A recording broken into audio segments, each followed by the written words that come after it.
Dear friends, good evening. अभी मेरे पास एक फ़ोन आया किसी स्टूडेंट का और वो पूछने लगा कि सर मेरा एक सेंटेंस बताना, ये ठीक है कि गलत है। मैंने पूछा सेंटेंस बोलो, बहुत अच्छी बात है। मुझे खुशी हुई जब स्टूडेंट्स ने मुझे फ़ोन करके पूछा। उसने बोला sir I bought a pen, क्या ये ठीक है? मैंने कहा हाँ जी बिल्कुल ठीक है। फिर उसका सवाल था कि इसमें ये ए पेन क्यों आया, ए क्यों लगाया गया है। तो अब आप सभी जानते हैं कि ए कब लगता है। चलो जो नहीं जानते तो उनको बता दूं। पेन एक कॉमन नाउन है, काउंटेबल नाउन है और सिंगुलर नाउन है, ये सिंगुलर नंबर है। तो तीन चीज़ आपने नोट करनी है जब भी आपको आर्टिकल ए और एन यूज करना हो। तो आप तीन चीज़ें नोट कर लें कि सबसे पहले तो आपका जो नाउन है वो कॉमन नाउन होना चाहिए, दूसरा वो काउंटेबल होना चाहिए और तीसरा वो सिंगुलर नंबर में होना चाहिए, प्लूरल नहीं होना चाहिए। तो ये तीनों चीज़ें जो पेन है नाउन वो कंप्लीट करता है। कॉमन नाउन भी है, काउंटेबल नाउन भी है, सिंगुलर भी है। तो इससे पहले ए आएगा। मैंने कहा ये सेंटेंस आपका बिल्कुल ठीक है। फिर उसने एक और सेंटेंस बोला और वो सेंटेंस था आई सा ए वन आइड पर्सन। अब ये जो वन आइड पर्सन है ये क्या है? वन आइड का मीनिंग होता है ऐसा आदमी जिसको एक आंख से दिखाई देता हो, जिसको हम आमतौर पर काना कहते हैं। ये वन आइड पर्सन होता है जो एक आंख से देख सकता है। तो उसने पूछा कि सर यहाँ पर मैंने एन का प्रयोग किया है, आई सा एन वन आइड पर्सन। मैंने कहा ये गलत है।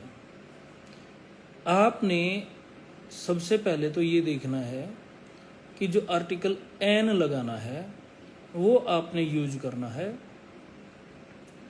ऊड़ा आड़ा ईडी की साउंड से पहले। अब ये ऊड़ा आड़ा ईडी क्या है?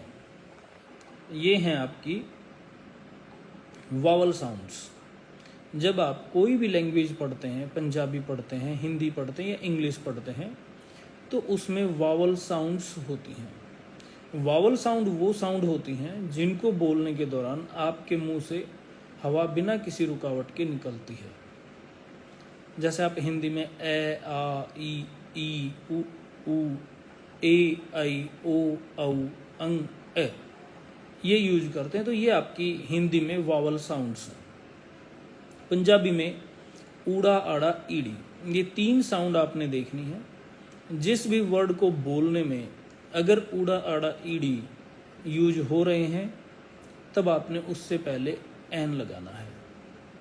तो जब आप कहते हैं कि आई मेट या I saw one eyed man, one eyed person, तो स्पेलिंग में बेशक ओ है। इंग्लिश लैंग्वेज में 5 वावल्स हैं, ए ई आई ओ यू।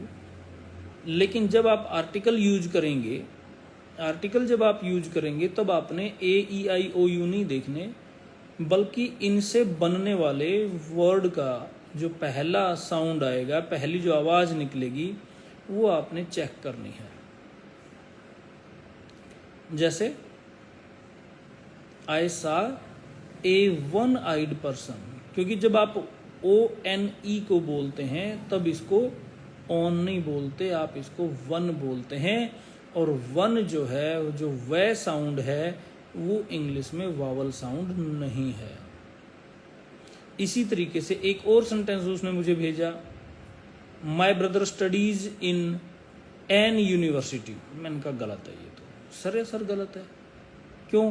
क्योंकि जब आप यूनिवर्सिटी को बोलते हो तो यूनिवर्सिटी बोलते हुए पहली जो साउंड आपकी निकलती है मुंह से वो ये साउंड निकलती है। पंजाबी में जिसको आप यक्का कहते हैं वो साउंड है।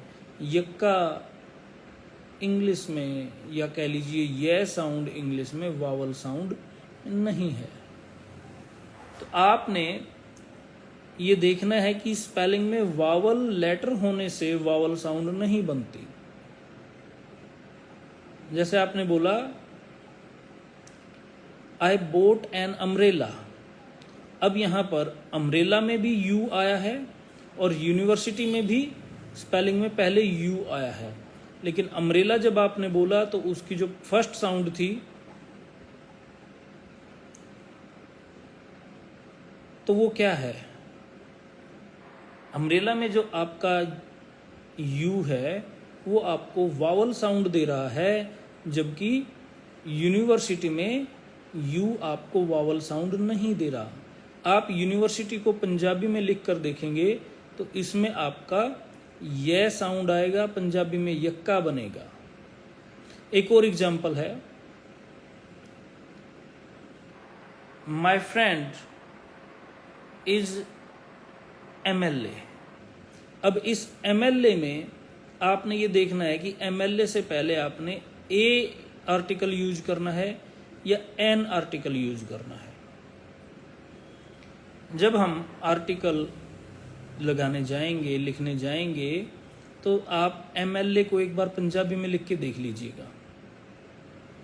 एम, जब आप एम लिखते हैं पंजाबी अक्षरों का प्रयोग करते हुए गुरुमुखी लिपि में जब आप लिखते हैं तो आड़ा शुरुआत आता है आपका, सबसे पहले आड़े से शुरुआत होती है।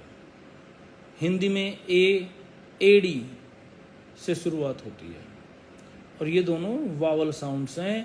तो एम का आपने एम नहीं देखना, आपने ये देखना है कि एम लिखते हुए आपका सबसे पहले आड़ा यूज हो रहा है। तो my brother is an MLA, my friend is an MLA. मेरा एक फ्रेंड है, एलएलबी है वो, माई फ्रेंड इज एलएलबी, तो इसमें मैं क्या लगाऊंगा, एलएलबी, इसमें एन का यूज होगा, my friend is an LLB.